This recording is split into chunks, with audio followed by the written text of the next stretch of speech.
reign, you reign forever victorious.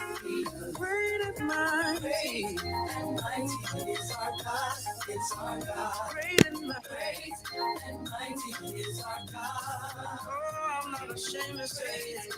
And mighty is our God. It's our God. Oh, he's so great and mighty is our God. God of a refuge, God of refuge, God of strength. You are in you. WBISLP 1069, Winterville, Aden, Grifton, Southside, Greenville, North Carolina.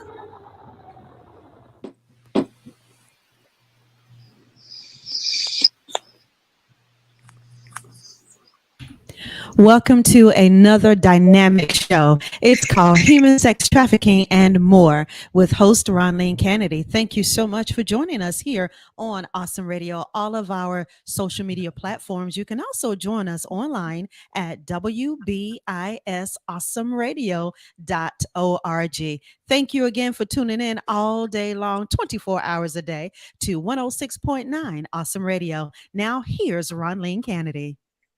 Good morning, all our listeners. Thank you so much for the staff of Awesome Radio at 106.9 FM. Listen, we are going to give you an action-packed time to be with us to learn about human sex trafficking and what needs to be done, to stamp that out. We don't want anyone in that situation. We want to find these people so we can bring them from victim to survivorship, to wherein they can finally get to redeemed. And how are we going to do that? Miss Alexandria Dean, author of From Heaven to Hell and Back a few times. And I'm quite sure when you think about that title, you can actually relate to that. And on our social media platform, stay tuned because after the radio broadcast, we will be talking with you for a few minutes. All right, so I want to introduce my panel to you. All right, so we have Alexandria Dean, the author. We'll introduce her last. And we have Raven Steigoff. She is the SME, the expert for resident occult. And for those of you that do not know what the occult is, you will find out. And then we have our private investigator. She was an ex-police officer. Her name is Kimberly Butts. She will be able to let you know what's going on out there on those streets. And we have our guest, Sorella Perry. She has an awesome testimonial. She'll be talking with you all in her portion of it. So today, let's get started. Now, Alexandria Dean, she's not only just an author, she is, someone say they brought the book. They bought the book. Alvanica Marie wants us to know that she has purchased your book. And we will have a book giveaway today in 30 minutes. So stay tuned for that. So we'll give you the call number to call. And Alexandria Dean, she's been in that human trafficking ring. She's been a victim. She's a survivor, and now she is to redeem. And she's going all over the country teaching this to the organizations, the churches, the business owners, all of those things. So if this is something that you find would be helpful to you, because maybe you have a lot of people that works for you or a company, they need to be vigilant, especially those people that's out there in the rural areas, because this is where a lot of that takes place, as well as in the city. So we're going to start today. Alexandria, give them a little bit of your testimony. Hello, everybody, and welcome to this wonderful broadcast where we are sharing a lot of really great information. I was trafficked by my mother at 11 until I was 15, and there was a lot of different things that happened. As you can imagine, a lot of different people, men, women, teenage boys, you name it, it has happened. And it took a long time for me to walk through that and heal. It took a lot of time praying, a lot of anger, a lot of sadness, a lot of grieving over what, could have been, should have been, those kinds of things. It is, in the midst of it, though, you don't think of anything other than the next moment, getting to some kind of peace, getting to some kind of safety within your own room, or within your own mind. It can be very, very challenging.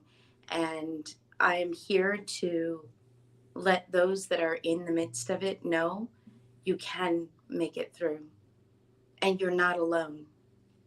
We have a bunch of information for you, but if you have a phone or can borrow someone's phone, text 233-733. If you are being sold, if you are being encouraged to have sex with different people just to put a roof over your head or food in your belly, that is why we're doing this broadcast, so you can know that there is freedom, that you may not even know what you're experiencing is trafficking, and that's what we're here to talk about as well. You can make it through. You're not alone. There are lots of people that are willing to help you Thank and you. not hurt you. Yeah, thank you so much for that. And when you're thinking about how does how can you be trafficked, or what is it that the parents are thinking about? Let's talk about those different, identify who the victims end up falling up under. The victims can be um, from, I tend to classify victims in three different ways. We have a baseline group, and that is a group of people, children that have been raised by good, healthy adults, mom and a dad, and they they have a loving home. It is safe to be vulnerable in this baseline group. It is safe um, to cry. It is safe to trust. There's peace. Um, they know that every night, dad or mom, or they are being tucked in to their beds, that they are safe in their bed. Nobody is going to harm them. They have food when they're hungry. They have a bed and a roof, and they know that they are protected, and they know that they are safe. And they may not actually have a consciousness of that, but when they see someone in one of the other groups, it makes them go, hmm. So group A is where the child has one unhealthy parent, a parent that may be drinking or doing drugs, or experiencing a lot of anger, having difficulty bonding with the child, and another parent that is healthy. Um, and this child, their trust with adults is compromised with one or the other type of gender. Bonding with that particular parent or that gender parent of a parent, um, in a leadership position, the bonding is compromised, and there are challenges. Well, peace isn't always present or attainable in this particular home. Worry is very much present. Then there's, they don't feel safe in being vulnerable. And we'll get into that discussion a bit later with Ms. Cirilla. Uh, their vulnerability is challenged, meaning me sharing with, like, Raven or anyone on the panel, Cirilla or Kimberly or Ronleen, sharing something very intimate may be difficult. It's difficult anyway, but being vulnerable where I'm at risk of being hurt by one of you guys is challenged. So, I'm always on the defense as opposed to being open and willing to share. And then you have your group B, which is no parent is healthy in your home, which is where I came in. I had that challenge growing up. Neither one of my parents were healthy. And as a result, there was a lot of major trust issues. I had a lot of difficulty bonding with other people. Um, I was anxious all the time. Peace didn't exist really until I was about 15. And rarely did I feel comfortable being wrong or experiencing, um,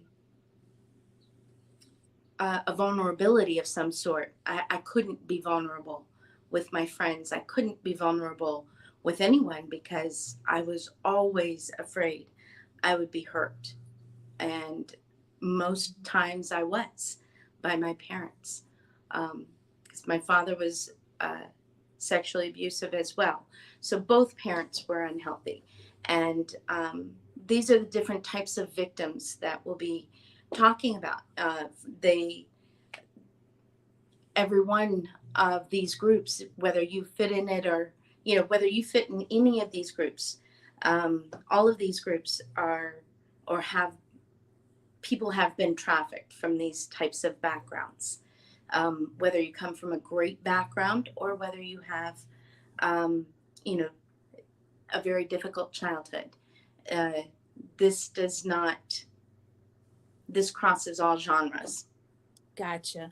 And so, from the baseline background, I would say Centarvia Brown Long now is the person who fits into that background because she had a healthy mother, and she just had found out that she was adopted, and she just felt like she didn't fit in for whatever reason, and so she wanted to be like all the other children or whatever, or just searching or whatever the case may have been.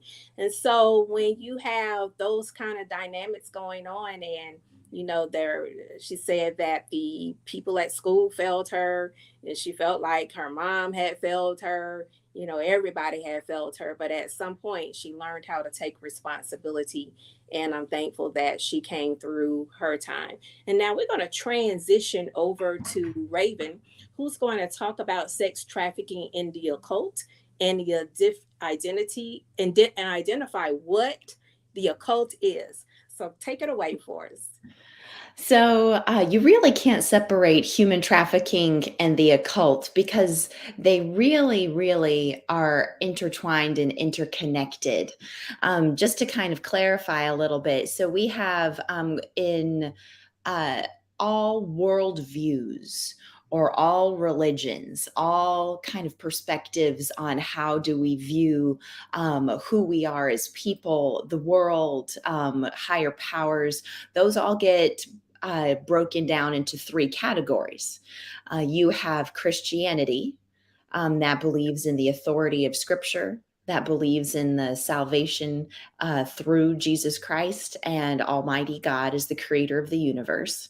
There's only one Christianity. Then you have cult. So that is without the O. You have cults. Cults believe in a higher power and believe in a person named Jesus that may or may not be the Jesus of Scripture, but they add a whole lot of things to it. The two most classic examples of cult would be Mormonism and Jehovah's Witness.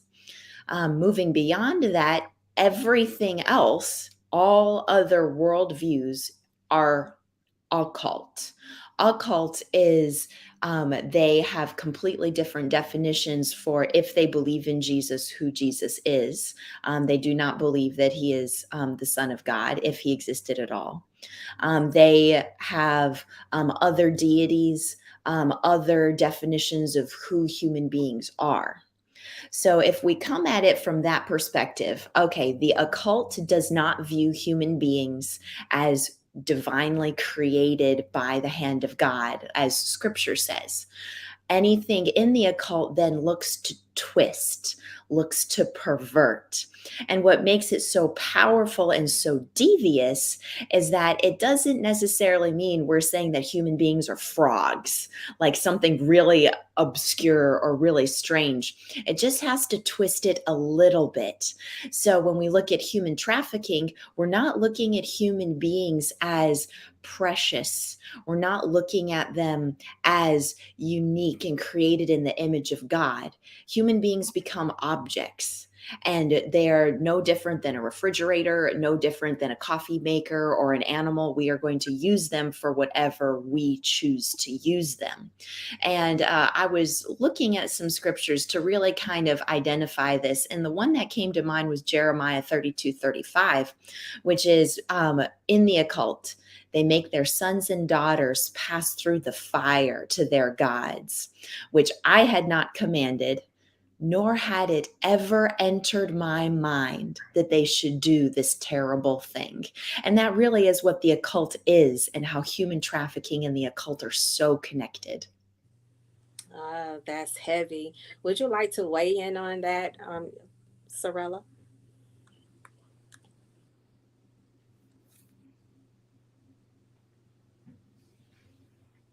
We can't hear you.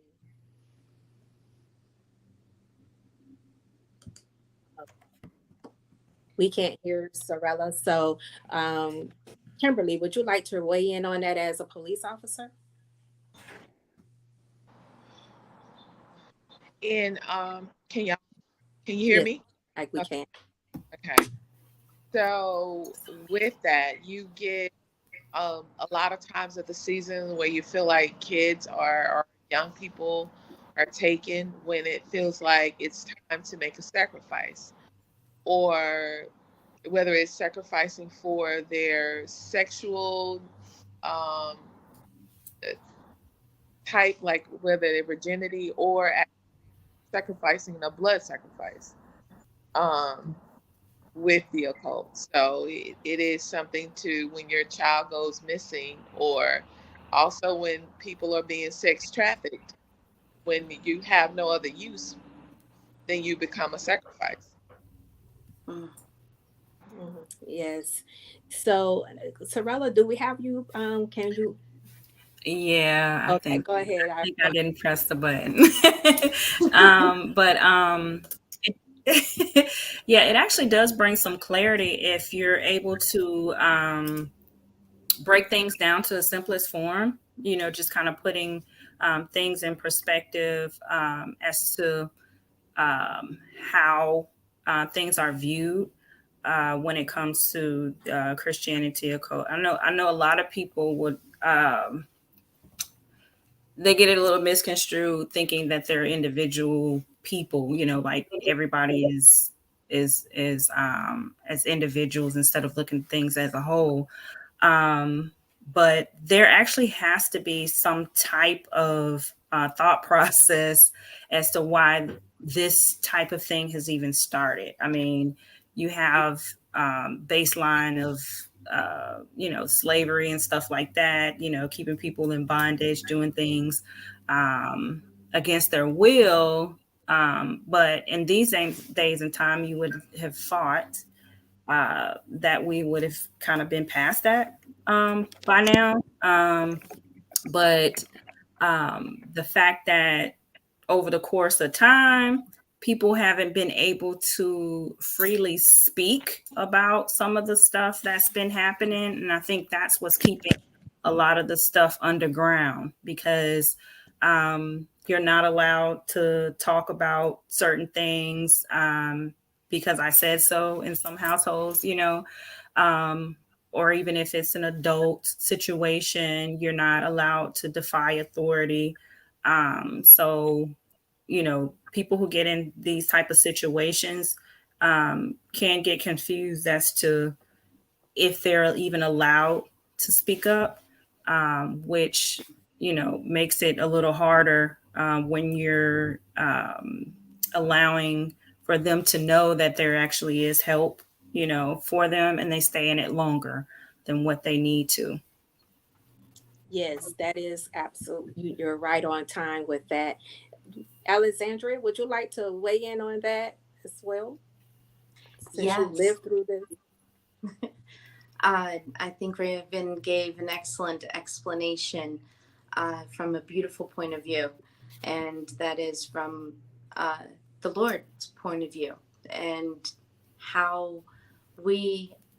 I think one of the biggest things that I had to learn in the midst of what I was walking through and after was that I am of great value, and I think that is uh, huge to know that the Lord valued us so much, each one of us, and He established our value.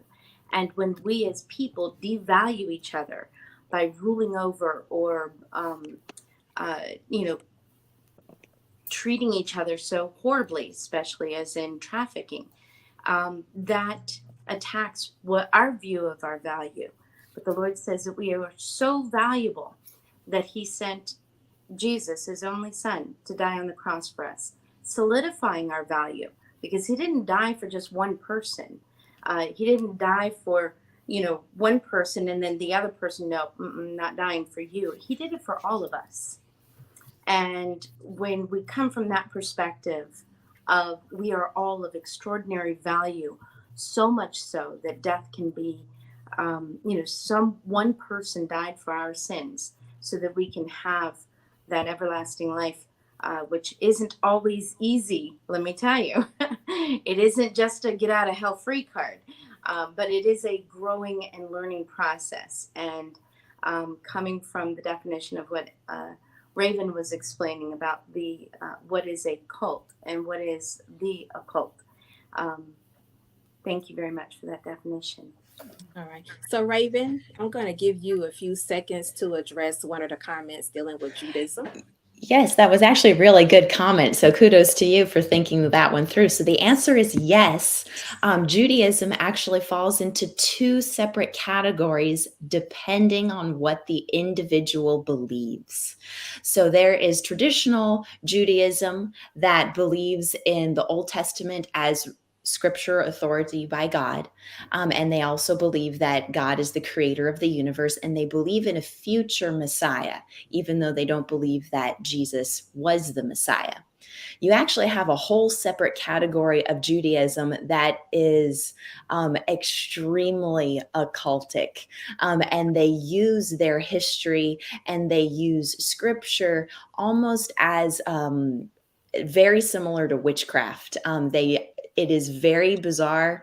It is called Kabbalah, and it can be extremely evil. And almost imagine witchcraft just dressed up to look like Judaism, and that's the occultic version. So it does fall into two categories, but good observation. So the first that believes in Scripture's authority would be considered cult, because they do believe that God is the creator of the universe and in the authority of Scripture. The second category, Kabbalah, would be considered occult, because of how much farther they twist all of those definitions. Thank you. So, Sorella, I see that you had a moment there. So, give us what you're thinking.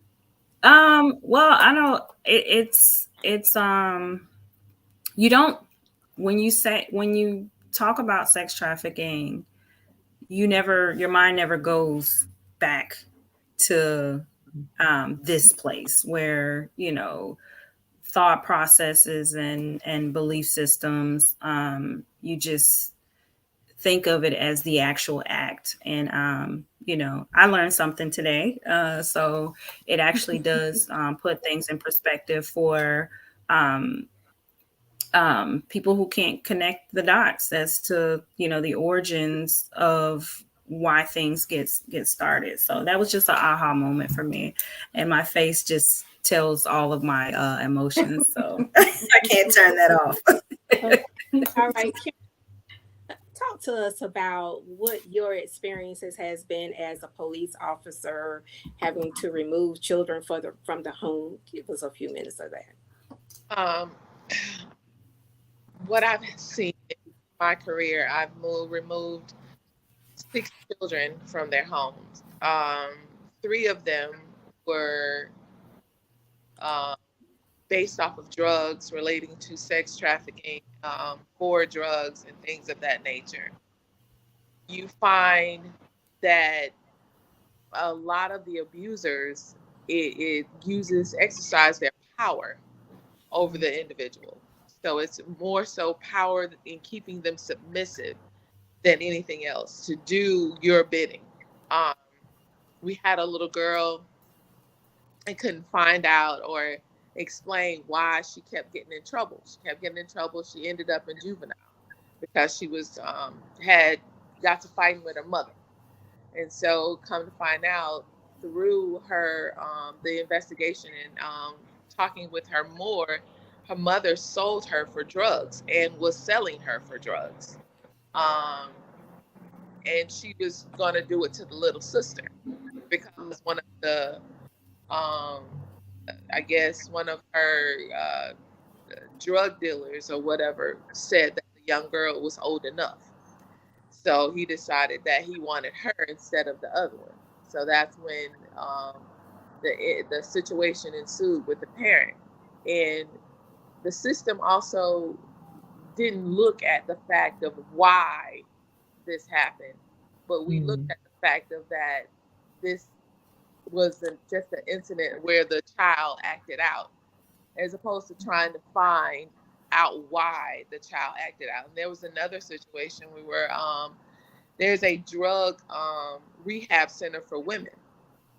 So once the women complete their 90 days, 120 days, 300 days, within that they are released to their family. They go back to their family. They're able to reconnect with their children and take them home. So this one particular mother decided that, she's done with her time and she wants to go back to the drug dealer, which he was just putting her on the corner, selling her out, pimping her out, sex trafficking her because she was addicted to drugs. Um, and she decided to just leave her child and go with the her dealer. And that was a difficult situation. So Mm.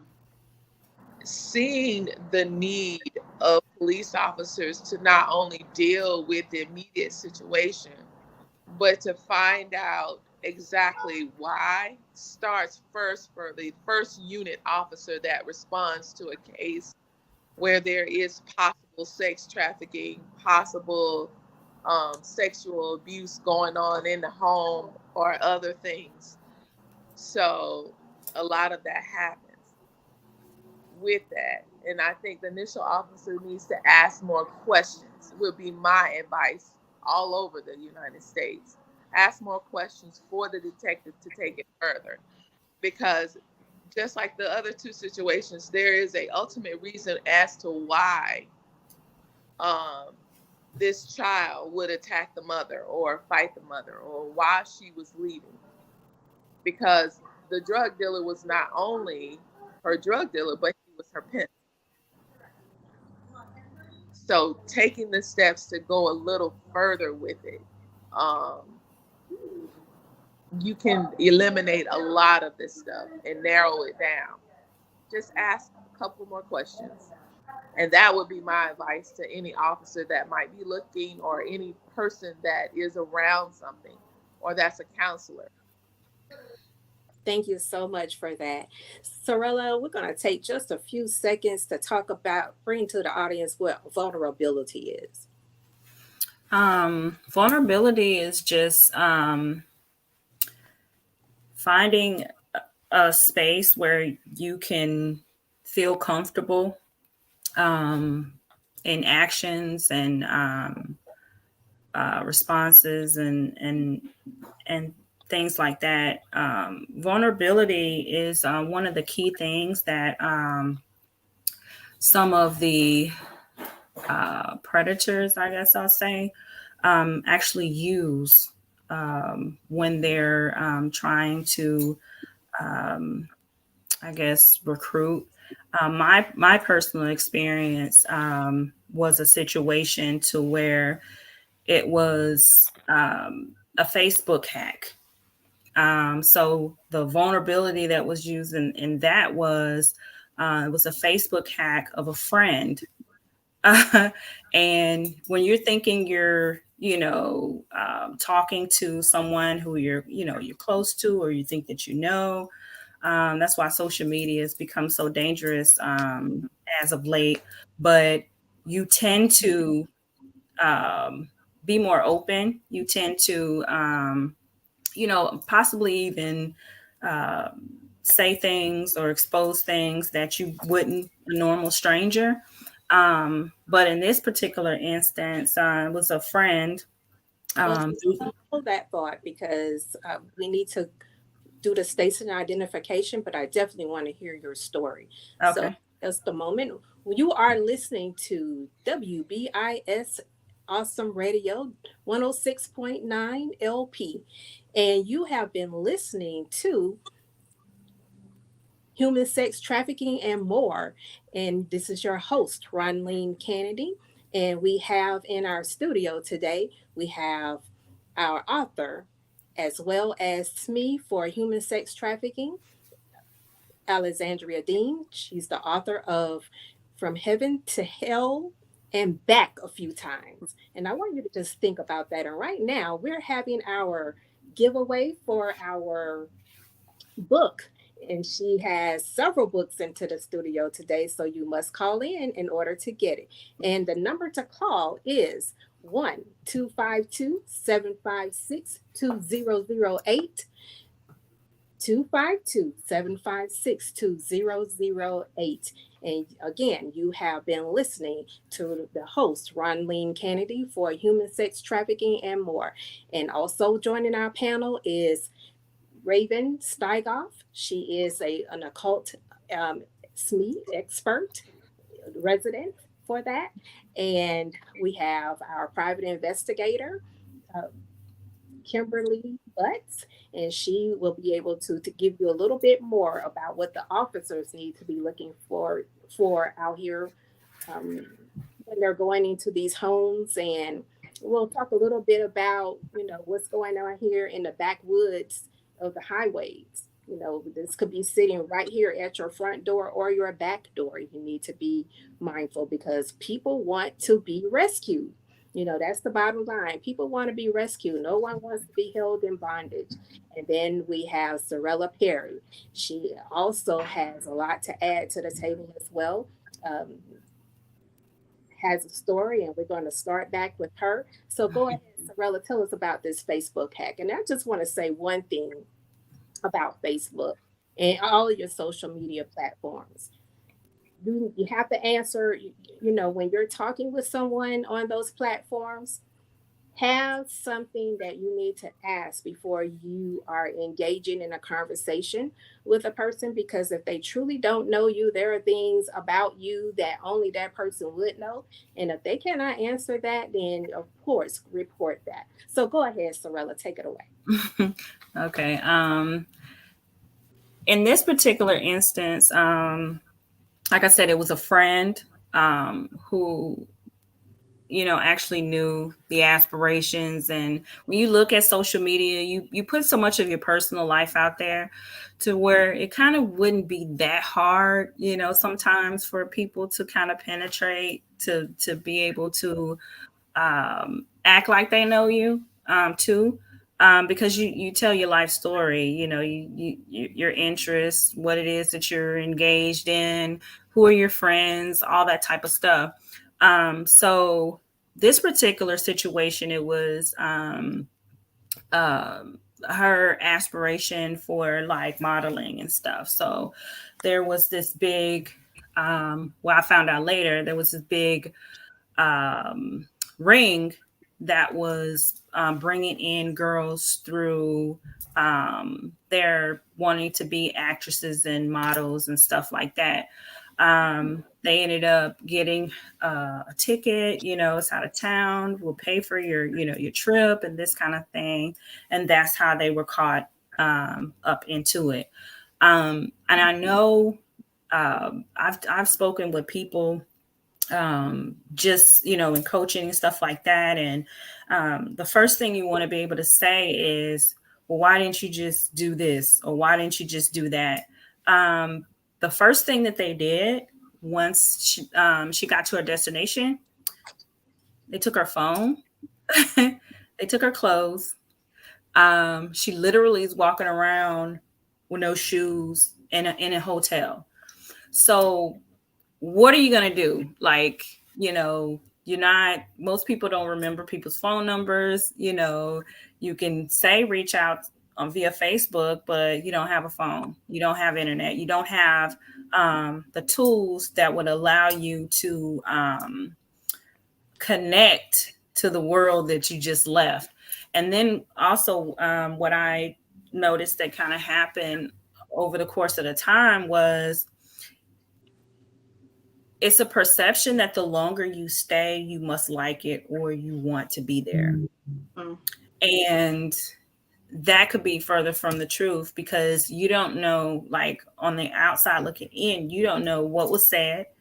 You don't know, what it is that person has, over them at that point in time. So I would just say the target, of course, younger, but older women, not older, like I'm, but like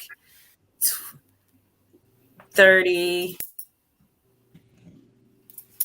ish, to it comes to play on different parts of vulnerability. You have different needs that you have, and when you're, a little bit older, younger, you're still in catch girls and young men on their dreams and aspirations.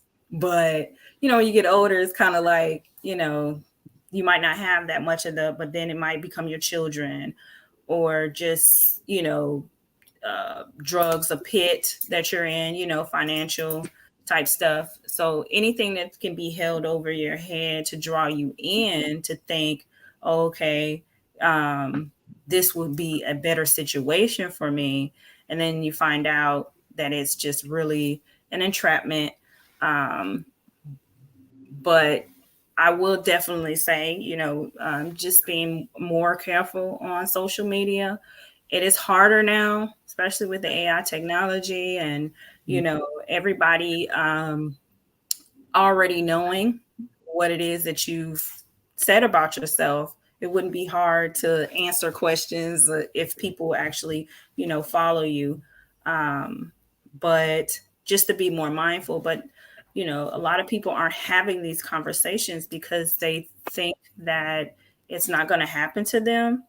But if you're living in this world now, anybody is a victim. Mm. So that's so on point. And I want to address some of the comments out there. You know, I'm glad you made that point about if you've stayed in it so long or whatever, then you must want to be there. And as you say, that is so far from the truth. You don't know what's happening to that person. And we're going to talk about that in a minute with Alexandria, or what happens to your mind when your mind is captured into that. And if for those of you who can go to Netflix and look at the documentary for Centauria Brown Long, she breaks that down so eloquently what happens when you get caught up in these rings. So before I go to Alexandria, I want Kimberly, will you weigh in on some of that for me, or what we were just talking about, dealing with vulnerability and what happens with the person? Um, as respect to just trying to feel like they can you hear me. We Okay. have. Okay, wanting to survive and get through it seems to be the captive's motivation. I just get through it. But for the captor, um, using photos or videos even to blackmail them, they don't want you no more with the psychological warfare that they're having, thinking they're less than. They don't want you no more because of what you did. And I'm gonna let everybody know of what you did and look at you. Um, Keeps them bound to the situation. Because people wonder, well, why you just didn't run away, or why you just didn't come back. Well, I've had some girls actually tell the pimp or the John that they need help, help them get away, and they've been kidnapped or they've been taken, and end up the John goes and tells the pimp what the person is saying, because they don't want to get in trouble. Well, I don't want any part of this. I don't have anything to do with it. But you actually do. You're using the girl and you're not rendering aid. So making them feel like that even if they did leave, nobody would want you anymore because of all the things that you've done, because of what you did. So it's that inner turmoil with yourself. And that's where it takes God and your spirituality to change you.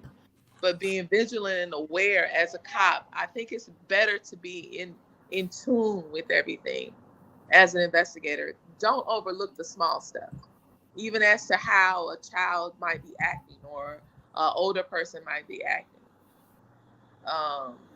What's not said that you should take. Yes, I'm so glad you brought that out, because what people don't understand is until something happens to you, whoever you were at the time before that happened, you will not be the same person once it happened. You cannot return back to that same mindset because your world is different. So don't expect that person to act differently or the same person, because that person died that day. That person has to rebuild themselves from the time that they can get rescued, and this is why we need to be vigilant. So I'm going to turn this over to Alexandra, and maybe Raven has something just before I do. Just give me a few minutes of like 1 minute thing to before I turn it over to Alexandria. Raven. So evil wants to destroy. It doesn't matter where it comes from. It doesn't matter what clothes it's wearing. It doesn't matter what background it comes from. It wants to completely destroy what God created and designed for beautiful, powerful, wonderful things. And that's every piece of this is, no matter what source the evil is coming from, it's wanting to destroy. And then our role as believers, as helpers empowered by the Holy Spirit, is to then rebuild what has been destroyed. Thank you so much. Now, Alexandria, I know you have a lot to say and to address, so I'm going to let you have these few minutes before we have to leave the radio broadcast and continue over to the Facebook. And I can't understand why no callers has called, why no one has called in for this book. But go ahead, Alexandria. Yes. So many different things. I'd like to acknowledge Avianca Marie and her comments. And she says, well said, Raven. Evil does want to destroy. But I want to back up for just a quick moment in talking about vulnerability, and then I'll come back to a couple of points that Miss Avianca was making. I want to give a definition of coercion. Coercion is the practice of persuading someone to do something by use of threats, force, forceful actions to compel them to do what they want them to do. That's coercion. And adults with children can be extraordinarily forceful. And then there are times when they don't have to be so forceful. After a long period of time of this type of living, where you're always being demanded to give something, it becomes a way of life. So with that, I'd also like to introduce Stockholm Syndrome, which is a proposed condition that hostages or abused victims, such as trafficked victims, will bond with their captors, because after a while, you come to a point where you realize that either you're going to befriend this person that is harming you continuously, or you're not. So you're either going to join them or you're going to continue to fight until the death. But some people will join them for whatever reasoning, whether it's I need to save my life, I need to, whatever the case may be. But that is Stockholm syndrome. And then we have brainwashing. Brainwashing is a severe form of social influence. And this is where everything that you are doing is being manipulated and controlled. Absolutely every time you do it. And it is a continuation of that until you have the understanding that you have no choice. You have no choice. This is, you just have to do exactly what they say, because otherwise you're horribly wrong and you believe it. This is brainwashing, and it's a long process coming out of these things. So when Avianca was asking about, the different types, she was making a point of different types of Christianity. So, and the differences between Kabbalism and the different variations of, say, Muslims, the different variations of Christianity, and those kinds of things. And I think that is an excellent point to bring up.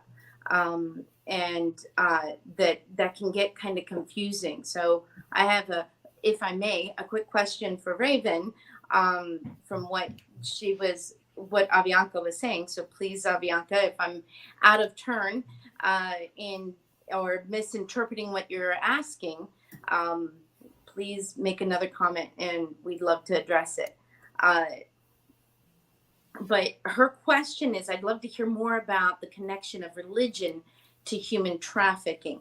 And before you answer, Raven, I'd like to quickly say there is a ton of trafficking, sex trafficking within the Christian communities in the different sects. And it's not just one, it's not just Catholicism, but it's also in all different types of, it's rampant in everything, honestly. And yes, ma'am, Miss Raven. I'll address this really briefly because we can probably go into this more post live. The shortest answer to that is in Matthew 7, starting in verse 15. It says, "Watch out for false prophets. They come to you in sheep's clothing, but inwardly they are ferocious wolves. By their fruit you will recognize them." And so that's part of the reason I say I don't really care like who they say they are, where they come from, what clothes they are wearing, what they look like. Let me see what they do. Let me see what they actually believe, because you can label yourself everything under the sun, but your fruit will tell me who you actually are. So I don't care what denomination a person's a part of, but if they believe in a triune God and that scripture is the way to live your life, it's authoritative, and that Jesus is the only path to salvation, they're categorized as a Christian no matter what denomination they're in or what background they came from. Similarly, if they deny those principles or pervert those principles, that places them in either the cult or the occult category. Even if they grew up in, Bible thumping Baptist South, if they deny those truths, they are not part of Christianity. Thank you so much for answering that for her. And I hope this gives everyone clarity. And we will continue this conversation over in the on the social media platforms. The number to call for the book giveaway is 252-756-2008. Again, 252-756-2008. Also, I want to thank you all for being a part of Awesome Radio today. Raven, your comments are spot on. I'm glad you were able to address the questions. Now, Kimberly, I know that you you have a busy schedule, and I thank you for coming out and sharing with us. Can you tell us? Well, I was going to get into the Blue campaign, but anyway, we could talk about that as far as on the platform of social media. Sorella, I just want to thank you for what you had to add to the conversation. because that was spot on as well. And, one of the listeners, I think one or two of the listeners, they thank you for your comment because they probably too have been asking those same questions. So, if a person is staying in something, then they must be want to be there. And nobody wants to be in captivity, no one. So anyway, you have been listening to Awesome Radio 106.9 LP. Join us over next week about the same topic, and this is going on for the month of May, every Wednesday at 10 a.m. Thank you so much, and God bless you. Mhm.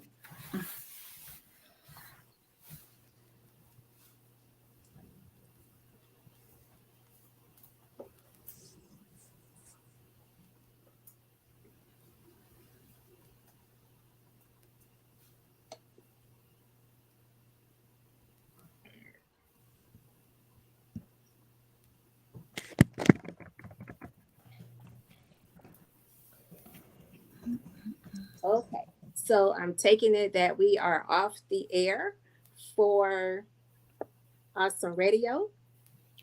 Gotcha. And now we can transition over to Sir William Herschel was a prominent astronomer of the late 18th and early 19th century. His discovery of Uranus in 1781 brought the number of known planets in our solar system to 7. A brilliant scientist of his day, Herschel was known as the King's astronomer. Okay, so now we can transition over to our social media platform. And if you're just joining us, I am Ronleen Kennedy, your host with Awesome Radio 106.9 LP. FM, and I want to talk about the human sex trafficking and more. And joining us is our author, and she's also the SME, the expert, because she lived this nightmare of being trafficked by her parents. And her name is Alexandria Dean, and she is the author of From Heaven to Hell and Back a Few Times. Joining us also is Raven Steigoff, and she is the resident SME for the occult. And she gave that definition very well of what the occult is. And then we have our private investigator and ex-police officer, Kimberly Butts, who's joined us today and has been able to share with us, being vigilant out there. And we have Sorella Perry. Sorella Perry is also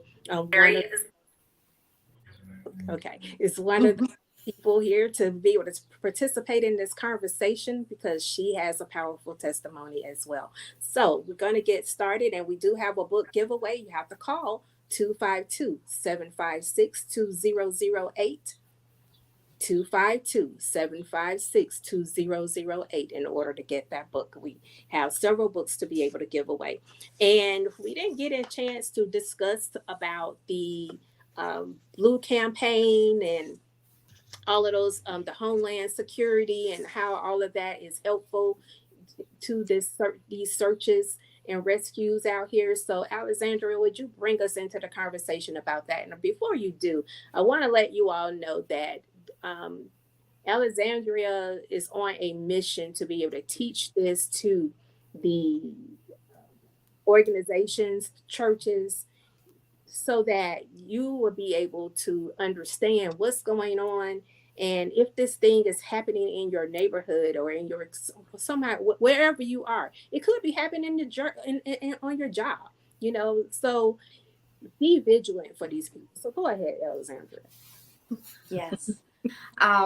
Just to piggyback on that, and I'll come to the Blue campaign in just a moment. But yes, I do teach organizations, businesses, hospitals,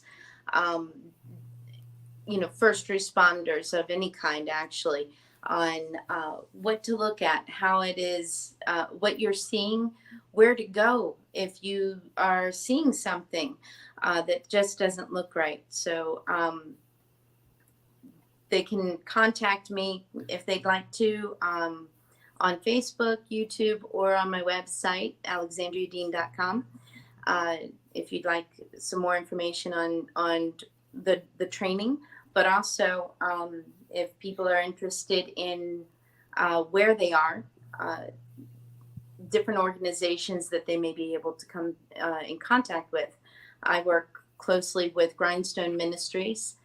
You can find them on Facebook also, as well as Compass 31, and you can find them on Facebook. But you can also go to grindstoneministries.com or compass31.com.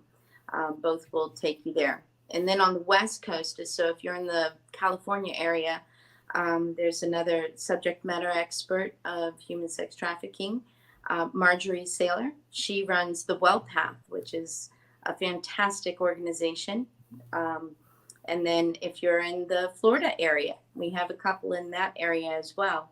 24/7 is an organization that you can get in touch with, and so is Children Global Rescue. They are a fantastic organization to work with, as well as Rescue One Global here in Tennessee. So with that being said, let's move on to the Blue Campaign. Blue Campaign, you can go to dhs.gov//Blue Campaign. There, you can actually do some different training on that particular website. They have training and a lot of educational pieces. The Blue Campaign, it has a mission of getting information out to the public that will help you recognize, so the indicators of human trafficking, which can vary greatly. Some people are just naturally shy, but most times, if people are not looking you in the eye when they speak to you, and they, their appearance is disheveled, and they have, a dramatic change in behavior. These are all indications, but most people have an idea something isn't right here. But simply asking, are you okay? And if they're answering without looking you in the eye and they're like, yeah, I'm okay, you might want to ask something a little different, to help open them up. But you need a rapport. Trust is huge in that. But you can go to identifying a victim within the Blue Campaign, and that can also help. We can talk some more about that later as well. But you can also go to polarisproject.org, polarisproject.org, and I'll put both of these in the Facebook and the YouTube comment section. Human trafficking is not always just a violent thing too. So just keep in mind, it looks different in different places. But if you see something, you can call 888-373-7888. Again, I'll put that in the comments, but 888-373-7888. Or you can text 233-733. And they will actually help you. If you're seeing something and you feel kind of some way about it, don't be afraid to call these numbers or text these numbers.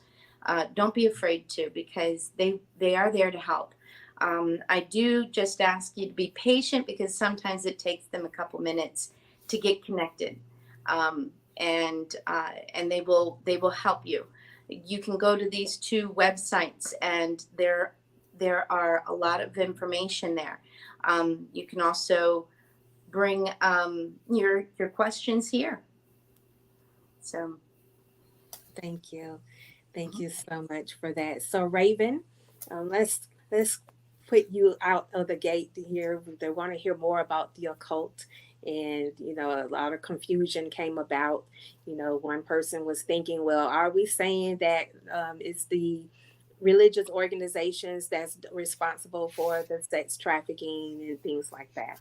So just clear that up for them, please. So the occult is super broad, super broad.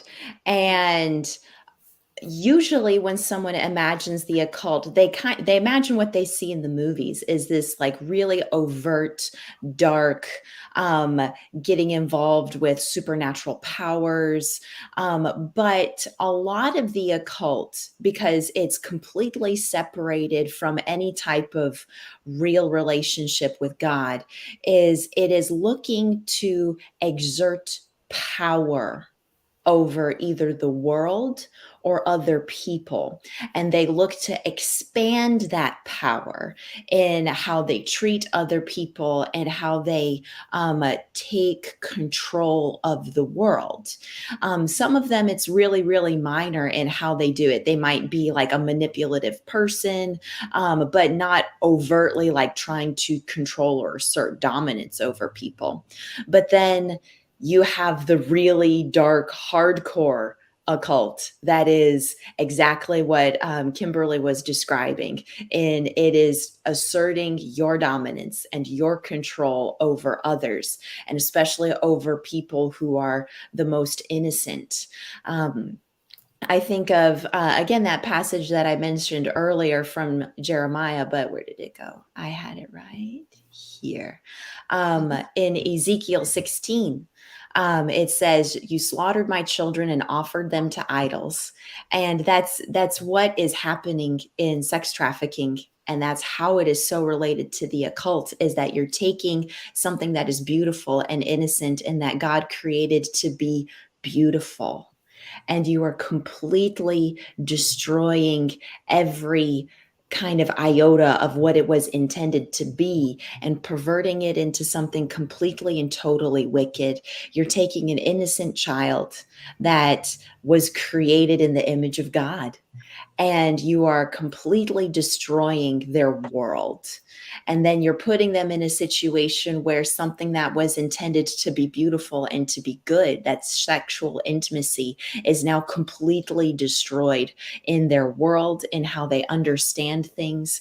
And that has to be very, very slowly and intentionally unbuilt from all of the evil they have experienced, and then rebuilt so that individual can actually understand, like, what does it mean to be made in the image of God? What does it mean that I am valuable and designed with a purpose? And then what does it mean when I am, as a human being, created to have a relationship with God, if every relationship I've had so far has been so poisonous or so toxic or so evil? And those perversions, again, in a very, very broad way, those perversions are the occult. The occult is the twisting and the perverting of truth, no matter where it comes from or what kind of color it takes. When something, especially something that precious and that beautiful, is completely twisted, that is the occult. Thank you so much. Kimberly, weigh in on that. That is using the manipulation of it all in order to gain power over your victim, because they are victims. In order to gain power, that is what the aggressor does. So using God, saying, well, this is God. We had a little girl that was being trafficked out of the church. It was a deacon at the church who was taking her to hotels at 12 years old. Did this for 2 years before we found out about it. But using that, oh, she was doing God's work, and the Lord would bless her, things of that nature, and she, impressionable mind, but using things like that to gain power and over her, or to have access to her mind and her body, thinking that she was doing a good thing. Mm. Sorella, weigh in on that. Well, actually, I don't have much of a comment. I'm just kind of more intrigued on through the research that's been done with the different segments.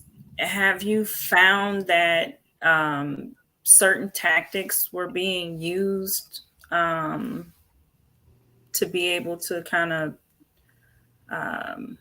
get people drawn in based off of the sex. So is it like more for the, the Christian, whatever?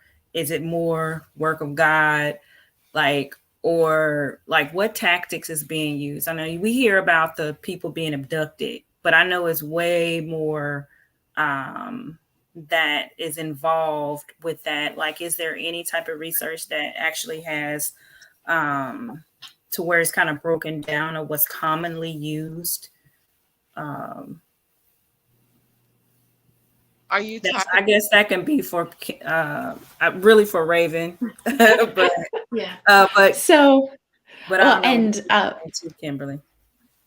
well, and Kimberly, just like, first of all, thank you so much, because that's I can't, my heart's literally like cracking, like hearing you talk about that, because of just how evil that is, and that you have to go in there and deal with that. And that is incredibly heavy, especially when we love God and we love Jesus, and to see how these actions have absolutely nothing to do with his character. And it is a total lie and a masquerade to create a barrier for this individual then to understand and have a relationship with Jesus, the real Jesus, in the future.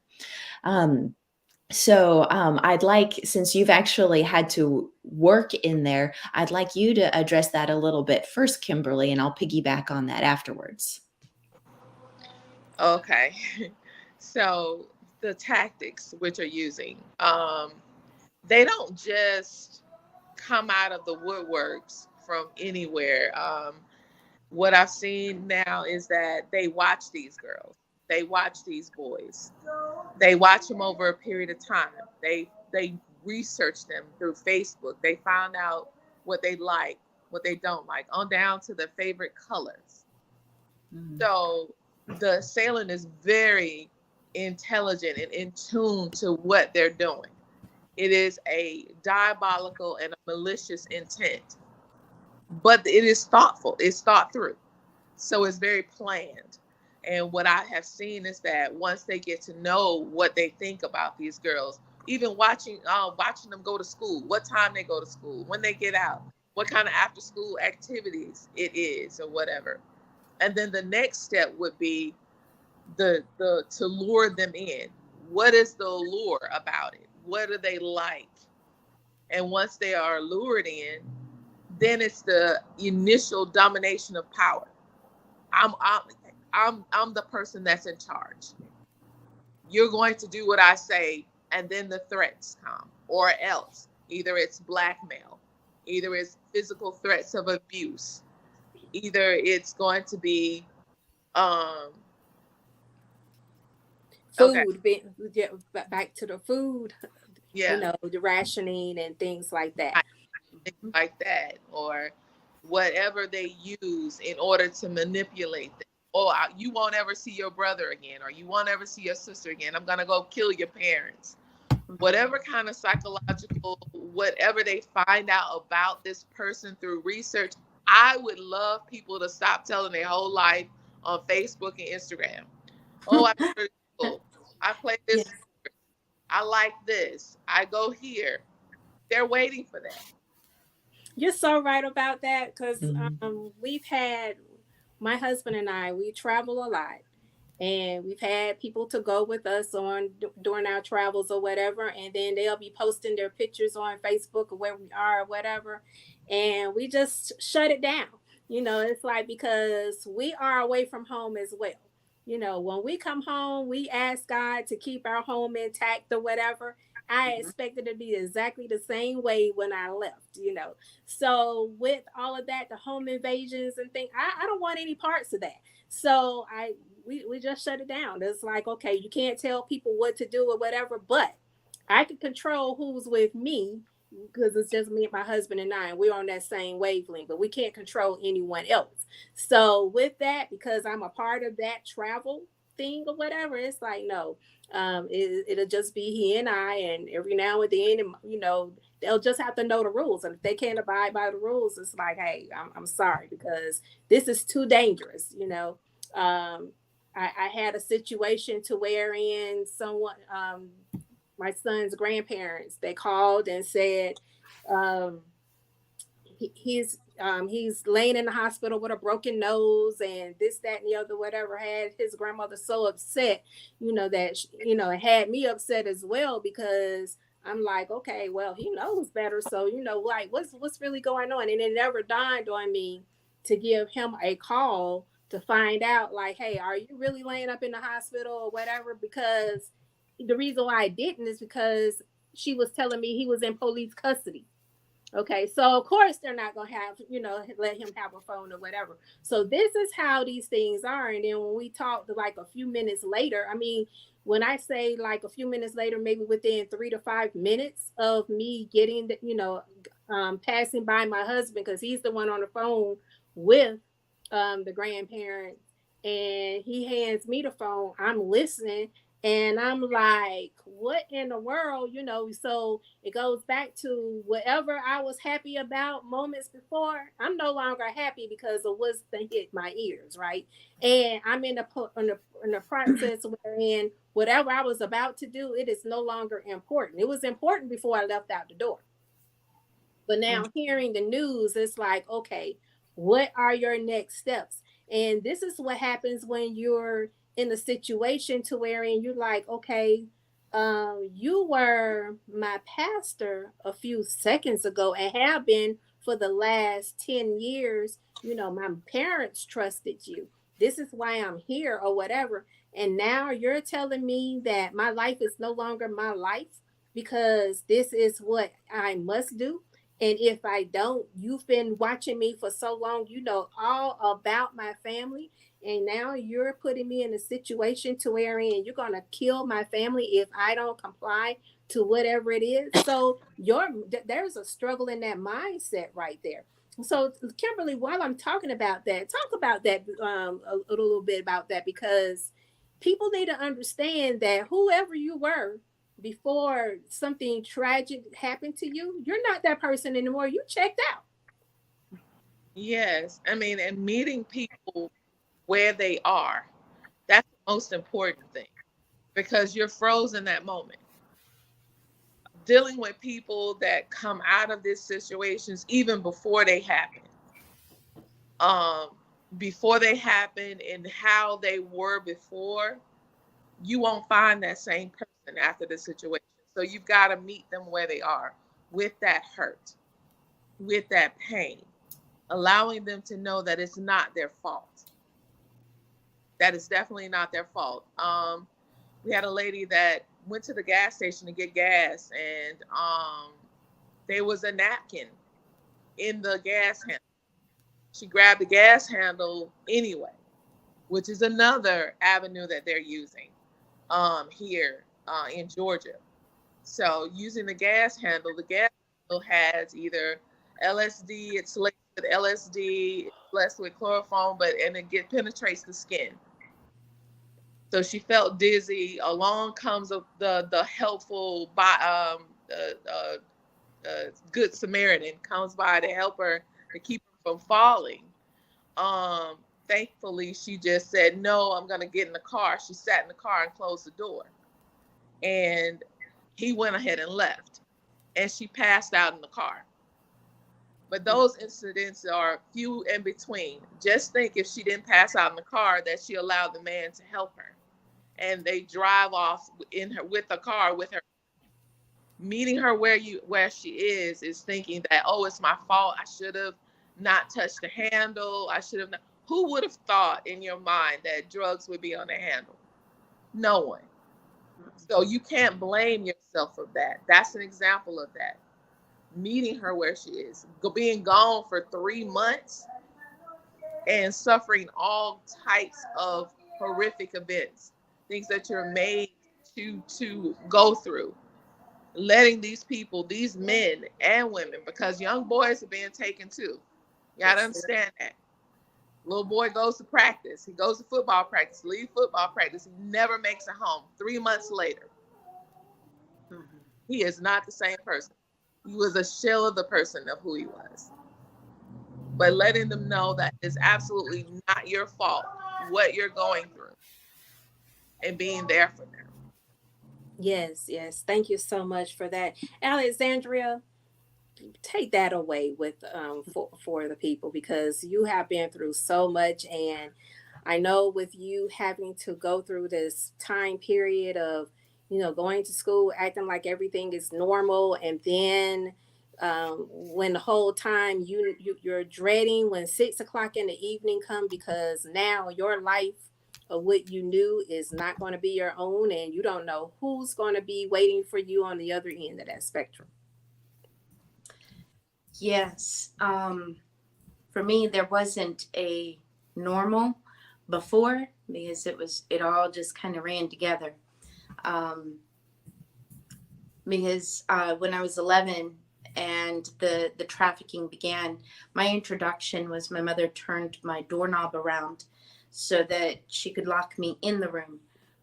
And I was locked in the room with a pimp for 3 days. And that was my introduction into prostitution and being trafficked. Because at the time, trafficking was not a term that was used.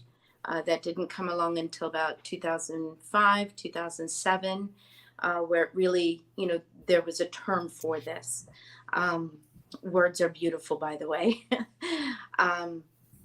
So from that point forward, after those 3 days, I was in 5th grade, and my whole world changed at that point. It was difficult to walk. It was difficult to sit. It was difficult to stand. Everything hurt, and it was extraordinarily painful.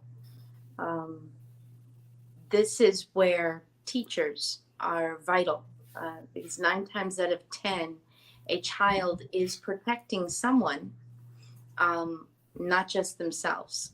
For me, I had a younger brother, and there wasn't much more they could do to me. So I figured, they threatened to kill me, and I actually said, yes, please.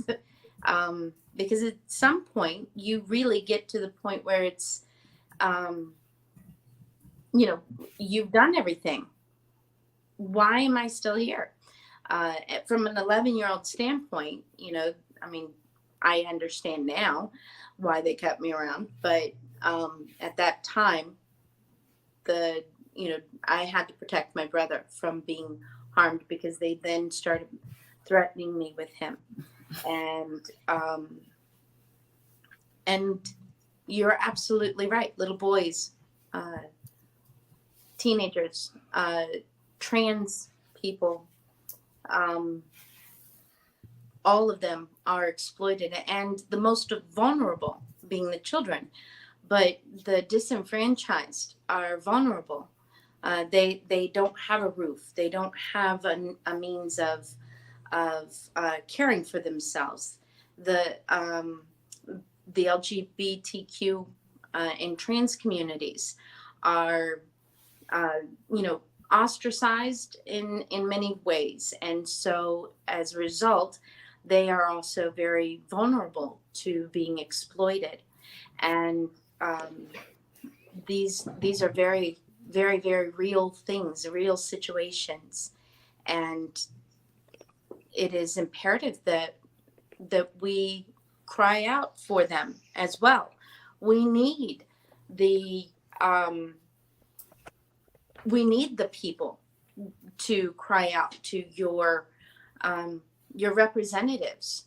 Get to know your police officers. Get to know your representatives, your senators, your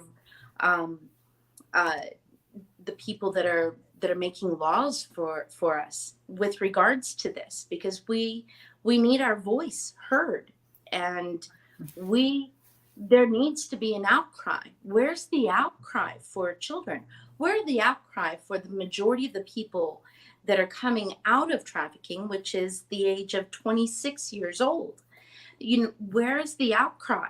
When are we going to stand and take a stand and continue to stand until things change? We need a better system of reporting and prosecuting these things. What's happening today is not acceptable. Cry out and let your people know, your representatives know. That goes back to a conversation that we had during the training process of, why it's important to get out there and to know who your leaders are. And when these people are want to be candidates to run for office, especially in the governor's political arena, you need to get to know who that person is, what they stand for, or unless, because we all know that at some point, a lot of the government officials, past and present, they're involved in these things as well, or getting a cut of what's happening, because this is a large business. And so you need to elect people that you actually know and get to know, to make sure that they are on the same page as your agenda is. Everybody wants to make sure that their money is protected, that kind of thing, and their prized possessions, which is their children. They're trying to get their children educated and things like that. But then if something happens to those children, they mentally checked out, because this is not the norm. And now they have to be subjected to mental health. And mental health, we know, can be from mild to extreme, in order to be able to get that help for these children. They don't know what's happening. All they knew is the day before they were outside playing on the playground. And now, they're getting up with bodily aches and things like that. People have exploited them, done all kind of things to them.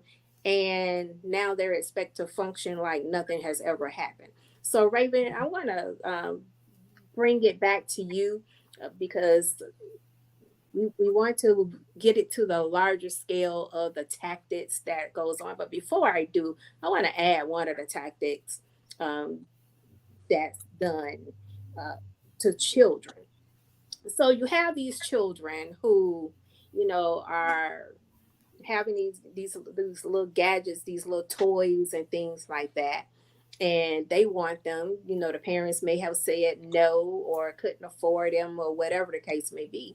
And so you may have that pedophile that's in your neighborhood that says, hey, I just brought this for my granddaughter or whatever. Would you like to play with it or whatever? And then they encourage that child to come over. I mean, they played with that person before, as in, when they came over with the grandchildren or whatever. But now they're one-on-one. So they know this person or what have you, but they didn't think that person would harm them or whatever, because they just had milk and cookies at their house like a week before. So now they're dealing with playing with the toys or whatever. Got a new toy. They know about the other toys because they played with them with the grandchildren or whatever. But now they're one-on-one, and now that person is getting them comfortable with being one-on-one with them. And then next thing you know, as time goes on, it may happen immediately that this child's life is no longer this child's life. So Raven, take that away. Absolutely. And Kimberly, you did a wonderful job addressing the research that goes into this. So when we start, because I want to bring that up when it comes to the spiritual side of things and the tactics, Sarella, that you're interested in, is think in terms of we are at war as believers, as people who love and honor the way God created the universe. We are at war against the darkness. And I just think of that verse in Ephesians so much of we wrestle not against flesh and blood, but against powers and principalities and rulers of the darkness of this world. So think in terms of there are spies. There are people that come in and infiltrate churches or neighborhoods that come in with the intention of being a spy. So they dress up like everybody else does. They learn to talk like everybody else does. Maybe they have a background similar to everyone else, but their purpose in getting in that place is so that they can kill, steal, and destroy. So when we're looking at it from that scale of just like, okay, just like what Ron Lean was describing there with the pedophiles of just, okay, how do I infiltrate? How do I masquerade and look like I am innocent so that people trust me, so that people will put me in a place where I have more freedom and more power to get what I want? I know a story personally of it was a Sunday school teacher. It was a woman who had infiltrated just like a little local Sunday school, and she was grooming the children in her class so that she could kidnap them. And the way she did it was she volunteered, she dressed very nicely, she showed up and she served. But what ended up ousting her was because she did not truly love Jesus, she could not pray. And so there was a group meeting where they asked her to lead the prayer, and she literally physically couldn't do it because she couldn't bring herself to say the name of Jesus because she was so filled with evil. And that revealed her true colors and what she was doing, because just like, wait a minute, you're a Sunday school teacher. Just like, why can't you pray? And her true colors showed, and they were able to get to those kids before anything horrible happened. So if we're looking at it like we're at war, so you have spies, you have people that are people that want to lie. That's probably the most basic way of putting it, is how can I take something that is true and twist it? It doesn't have to be a lot, but just enough so that okay, you're not created in the image of God. You need to have whatever you want whenever you want. And look, I can provide that for you. I can give you the money that you want. I can give you the prestige that you want. I can get you the TikTok likes that you want if you do what I ask you to do. And it just slowly sucks them in because they're getting, oh, maybe I can get what I want outside of God's order. Maybe I can have what I am looking for outside of, telling the truth, outside of sharing this with my family. And as they get baited and sucked in, then they get stuck. And not to deviate too far from this, but what that kind of brings to mind is how important having real community is, and parents being genuinely involved with their kids. Kimberly, you mentioned like the kid that goes to football practice and he never comes home. And my parents were very, very involved. My mom never dropped us off. She sat there and wanted to be there with us because my parents didn't want us to be a statistic. They didn't want us to be the kid that had to walk home and then never came home.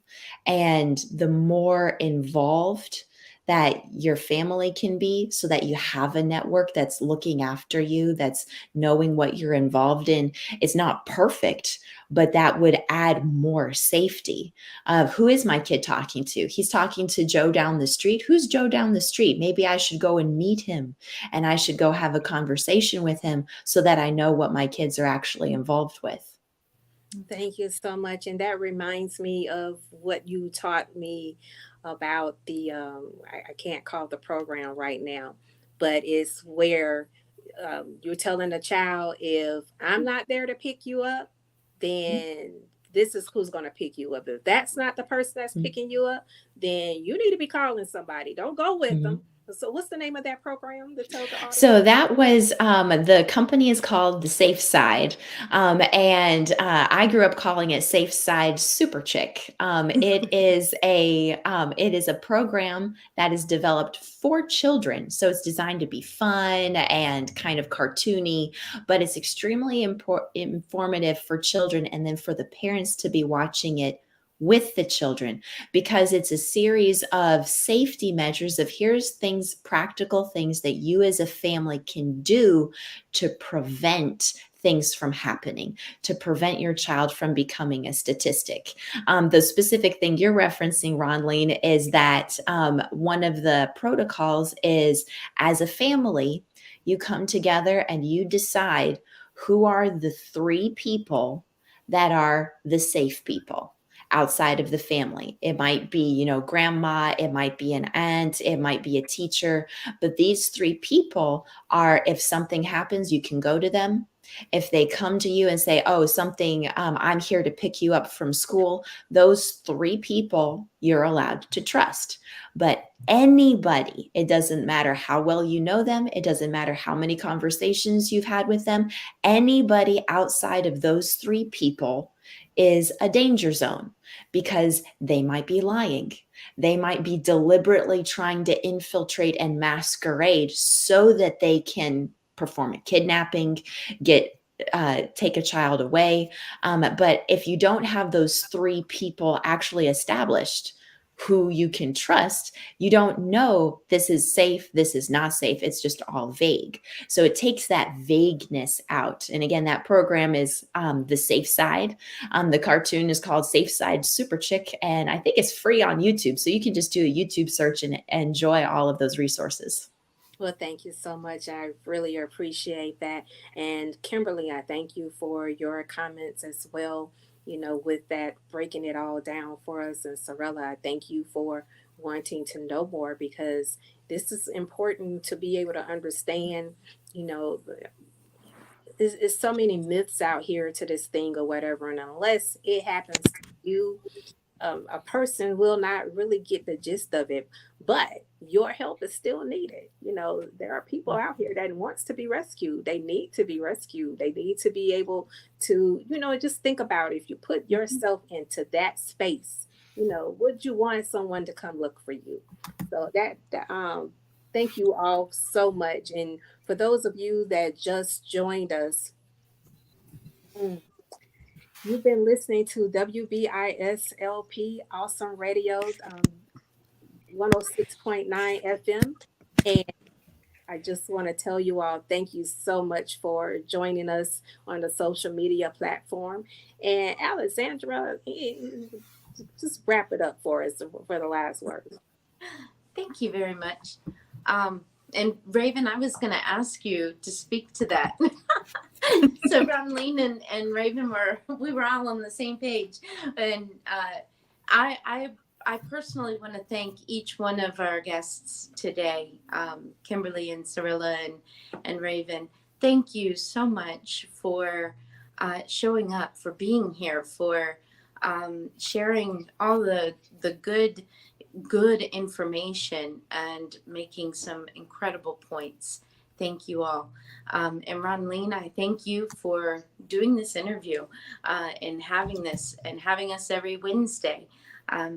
I would like to just reiterate to everyone that if you know of anyone that is in a situation that may be dangerous, that might include having sex with people a lot, that that they're not wanting to do that, or if they don't have access to their identification or to their passport, or being can't go anywhere ever, they have to stay where they are, reach out to the hotline, reach out to Polaris, the call 888-373-7888, or text 233-733.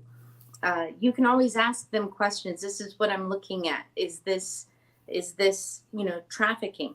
And it doesn't always have to be about sex. It could be labor trafficking also, which is where it's still an exploitation of somebody. And they don't have a choice. And this is not acceptable. So if you see something, say something. And we thank you for being here today. And we look forward to seeing you guys next Wednesday. At 10 o'clock a.m. Eastern Time, 9 a.m. Central Time. And listen, when you talked about the different types of trafficking, I thought about the organ donor ring that was going on, the baby breeding ring that's going on. And Sorella and I, I had my aha moment when I was talking with her about that. I was like, man, this training has blown my mind, and talking with Raven, because I had no idea, all of this thing, well, I'll take that back. I didn't realize it was on such a wide scale, because we had enough CSI Miamis to know. We've had enough CSI everything to know what's going on and that kind of thing. But to hear how it has just cultivated over the years to be just so widespread, and then becoming this big booming business, and our children, and we are at the hands of the mercy of, what's going on. And my heart goes out to Kimberly every day, because she's out there on that highway. Oh my gosh, I pray for her so much. She's out there on the highway. You never know what is going to be seen out there, or what she's going to have to do, in her day to day. And you realize at that point that your life really is not your own. It really isn't. And so this is why Luke 18:1 say you have to always pray. You got to pray without ceasing, for real. And then if you don't have Jesus Christ in your life, you have missed the mark. So anybody have any last words before we close this out? And we want to thank our listeners, and just for being patient with us to be able to get this through. Some dropped off and some came in, that kind of thing. So just want to say thank you for being here with us today. So any last words from anyone? I have. I have one last word, and it's don't just look for children, but look for any age. These are grown people. Uh, Anybody can be sex trafficked. Anybody can be human trafficked.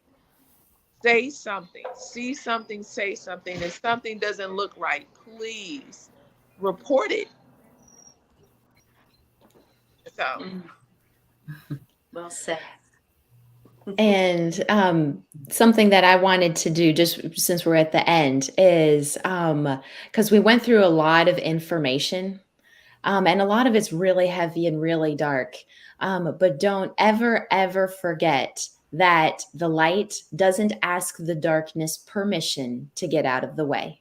That we have so much more life and power and authority and victory, because we are bought and paid for by the blood of Jesus Christ, and that he is more than capable of overcoming the darkness, that there is no weapon formed against us that can prosper, and because we worship the living God. And that if any of our listeners, or anybody who listens to this in the future, if you have not yet had a relationship with the King of the universe, God is a gentleman. He does not force himself upon us. He waits to be invited. And if you just ask, he will be more than happy to introduce himself to you.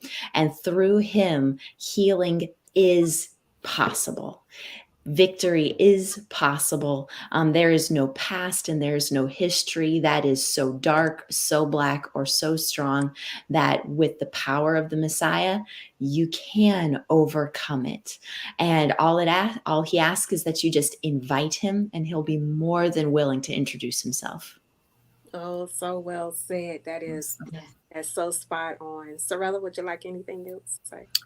The only thing I would like to say is, now that you've heard a little bit about it.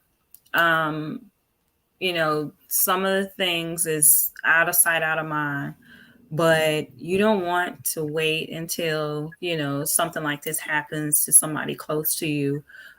Just bring about awareness. There's telephone numbers, hotlines, that kind of thing. Even if you want to remain anonymous, you know, just do something, you know, because you never really know what your effort can do to help somebody. You know, they could be sitting there just praying, God, send somebody, anybody, you know, and you could be that person that actually saves them. So just don't turn a blind eye, because it's not fun when it is someone close to you. And being that anyone is a target, you go to the store every day, you know, you go to church, you think you're doing things that are, you know, right, but there's always something lurking that could potentially harm you and your family or someone that you know. So my thing is that you have to speak up. You have to, I don't care, even if it's not, you know, some people are so fearful that they're going to be put on the spot about it. But even if you have to do it in secret, just do something about it. If you suspect it, or whatever the case may be, even if it's not that, you know, we're, as humans, we can recognize when things aren't right, you know. So even if it's not that, it still could be drawing attention to some of the help that somebody might need, you know, that's around you, by just, you know, just saying something about it.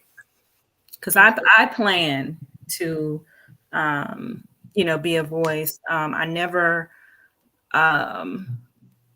I never really would have thought in this instance, and I was talking to Ron Ling, how reading a book tied into all of the other things that I was doing, you know. And it was just like, okay, but it's okay to learn about it, but what are you going to do about it? So my thing is, like I said, just, you know, just say something, even if it has to be anonymous, because you could be the person that someone has been praying for to get out of that situation. Yes. Thank you so much. Yes. Yes. Two things real quick, if I may, and then I'm done. I agree 100%. Raven was right. We are at war. Absolutely 100% at war for our safety, for our children. The days that, you know, people thought this is happening somewhere else is gone. This Yep. is everywhere. It is totally gone. It is in your neighborhood, whether you like it or not. Open your eyes. It's in my neighborhood. You can do something about it. Yes, yes, yes, yes, yes, yes. So next week we are going to be talking about grooming, brainwashing, money versus power. Wow. And uh, I invite you all to bring guests to come when you're tuning in. You know, tell your guests to tune in as well, because, as she said, it is happening in your neighborhood. I was naive not to realize that the lady who lived in my neighborhood, she was having children, and I never saw anybody there, but I knew her parents were there, right? You know, so I'm like, okay, well, where is she going? Because I didn't realize she wasn't allowed to leave home. Come to find out, those were her father's children that she was bearing. And I mean, she bared a lot of them. So, Wow. you know, it's like, and she wasn't the only one. But I knew about that one, you know, and I didn't internalize that until I became an adult, you know, and so it's that's too late, you know. And I'm like, well, she's in the house in the home with her mother, you know, both of her parents. Like, well, you know, like what's really happening, and not really understanding it to the level that I understand it now. So if you have that going on, they even have a hotline that's dedicated to that. It's called RAIN, and it stands for Rape. Let me get back to it. Rape, Abuse, and Incest National Network, RAIN. The hotline number for that is 800-799-7233. I'm going to repeat that. 800-799-7233. So get the help for the people. And we'll be back next week. You have been listening to Awesome Radio, 106.9 FM, LP. Goodbye.